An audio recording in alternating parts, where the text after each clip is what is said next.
नमस्कार विद्यार्थी मित्रांनो. तर मी आज पदावली या टॉपिकवरती माहिती घेऊन आली आहे. तर आपण चला पाहूया याविषयी माहिती. तर पदावलीमध्ये आपल्याला कंचे भागू बेव म्हणजेच पहिल्यांदा आपल्याला कंस सोडवावा लागतो, त्यानंतर भागाकार करावा लागतो, त्यानंतर गुणाकार, त्यानंतर वजाबाकी आणि त्यानंतर बेरीज. या पद्धतीने आपल्याला हे गणित सोडवावं लागतं. तर आणि तरच त्याचं उत्तर बरोबर येतं. चला तर आपण एक एक्झाम्पल पाहूया. 60 - 48 भागिले 6 गुणिले 7 अधिक 5.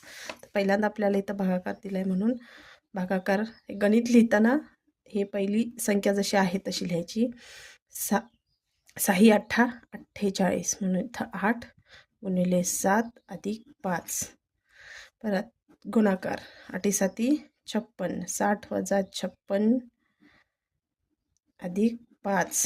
60तून 56 गेले, राहिले 4 अधिक 5 बरोबर 9 हे या प्रश्नाचं उत्तर आहे. त्याचबरोबर तुम्ही माझे व्हिडिओ बघता परंतु माझ्या चॅनलला सबस्क्राईब करत नाही, तर प्लीज माझ्या चॅनलला सबस्क्राईब करा.